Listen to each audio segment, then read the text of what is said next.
വിമാനാപകടത്തിൽ നിന്നും രക്ഷപ്പെട്ടതിന്റെ ആശ്വാസം പങ്കുവച്ച് സിനിമാ നടൻ ബാലയുടെ മുൻ പങ്കാളിയും ഡോക്ടറുമായ എലിസബത്ത് ഉദയൻ.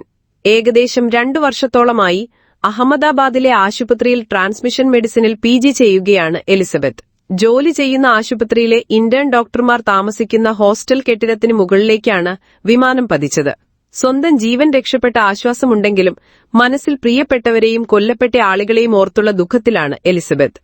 ഞാൻ സുരക്ഷിതയാണ്. ഒരുപാട് ആളുകൾ, എന്റെ സഹപ്രവർത്തകർ, MBBS വിദ്യാർത്ഥികൾ ഉൾപ്പെടെയുള്ളവർ മരണപ്പെട്ടു. ഒരുപാട് പേര് പരുക്കുകളോടെ ചികിത്സയിലാണ്. ചികിത്സയിലുള്ള എല്ലാ ആളുകൾക്കും വേണ്ടിയും പ്രാർത്ഥിക്കണം. ഉച്ചയ്ക്ക് 2 മണിയോടെയാണ് ആശുപത്രിയിൽ ദുരന്തത്തെക്കുറിച്ച് അറിയിപ്പ് വന്നതെന്ന് എലിസബത്ത് പറയുന്നു. എന്നാൽ വിമാന ദുരന്തമാണെന്ന് അറിയില്ലായിരുന്നു.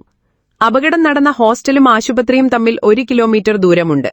ആശുപത്രികളിൽ നല്ല തിരക്കായിരുന്നു. അപകടത്തിൽപ്പെട്ട മെഡിക്കൽ വിദ്യാർത്ഥികളിൽ മലയാളികളില്ലെന്നാണ് സൂചന. കുറെ മൃതദേഹങ്ങൾ കത്തിക്കരിഞ്ഞ നിലയിലാണ്. DNA പരിശോധനയിൽ മാത്രമേ ആളുകളെ തിരിച്ചറിയാനാവുകയുള്ളൂ. ഞങ്ങളുടെ കൂട്ടത്തിൽ തന്നെ ഒരുപാട് പേർ മിസ്സിംഗ് ആണ്. ഹോസ്റ്റലിൽ ഉണ്ടായിരുന്ന നിരവധി പേർ ഇപ്പോൾ ചികിത്സയിലുണ്ട്. എലിസബത്തിന്റെ വാക്കുകൾ.